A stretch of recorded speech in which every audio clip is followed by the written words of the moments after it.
you find a whole lot in, just watching cartoons and listening to modern music. There are so many songs that just resonate in my heart now that I know.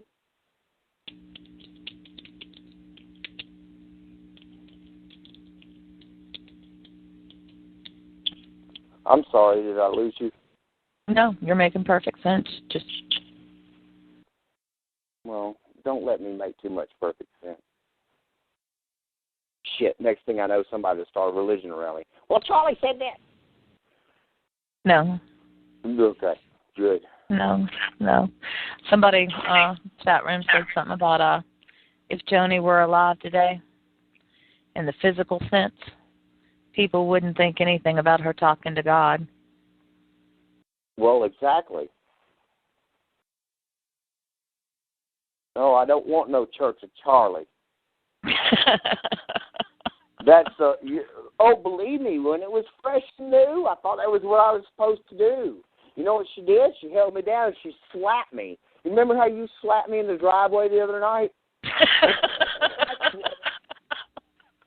When I thought I was supposed to start a religion and write a book, she did that exact same thing to me, and she said, secret.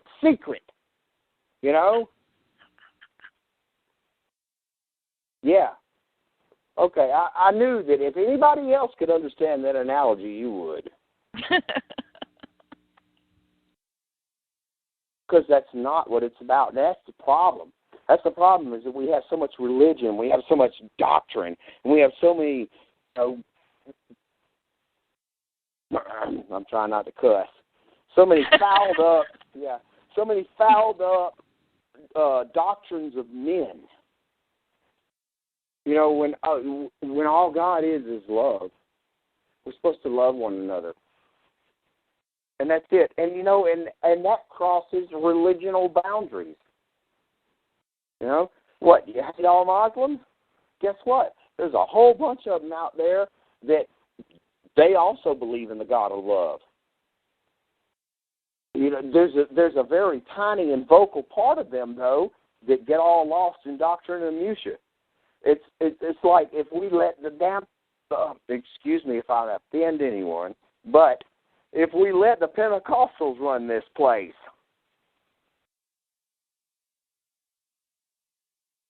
we'd be no better off than the Wahhabists. Do you think that there's any one religion that has it right?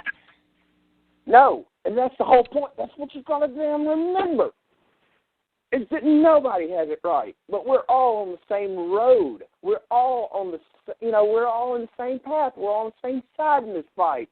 Different lanes of the same road, but we're all trying to get there. And once we can tear down those boundaries between us, and just trying to approach our God of love, that's the most important. Yeah, thanks, Kimberly. That was good, because that's the most important part. Tear down the damn boundaries and let's approach our God of love. And I'm going to tell you another thing. God views us from the inside out. And probably one of the most beautiful things that has ever happened is that there was a Western Hemisphere where he could gather all races together and they all started reproducing with each other. Because 50 years from now, you're not going to be able to tell a difference between any of us.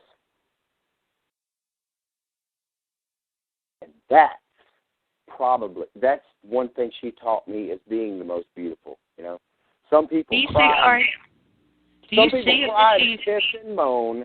Okay, maybe not 50. Okay, give me a little. We live a lot longer these days, so give me 100. But the point is, people cry and piss and moan. Well, you know what? In 50 years, there ain't going to be any more blonde-haired, blue-eyed people. It's like bullshit, You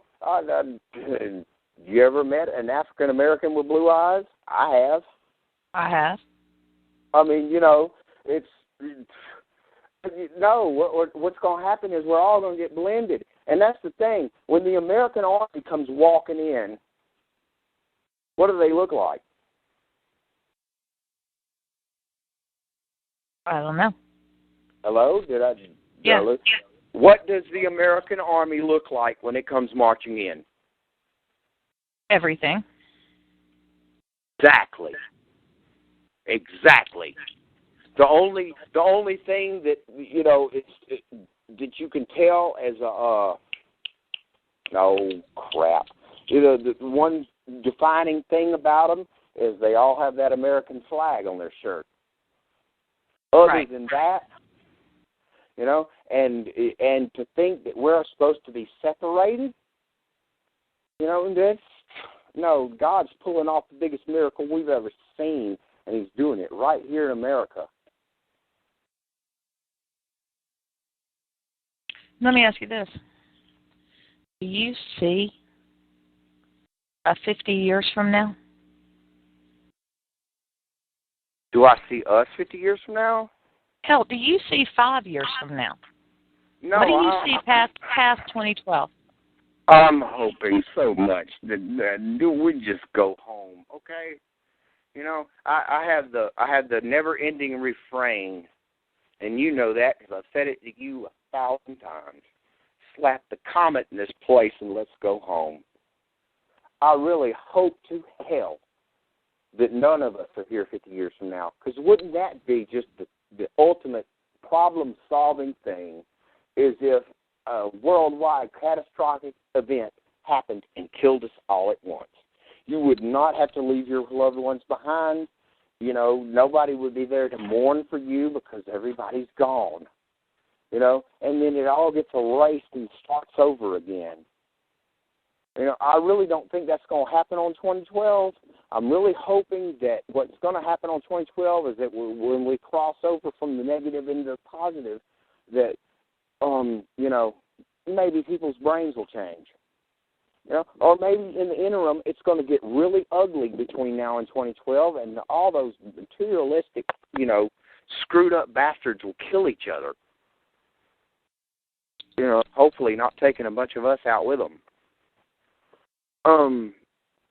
But, either way, I would really like that. And I've said that to people, and it shocks them, and they get mad at me. It's like, well, I want to be around, dude. It's like, why would you want to be around? Nobody else was. What if we all went at once? Does that sound fatalistic and suicidal? No. Not if you believe in an afterlife, it doesn't. Okay, now you got me out there, didn't you, chick? Oh, I know you, sweetie. We've gotten nowhere near out there. Yeah, I even wrote a poem.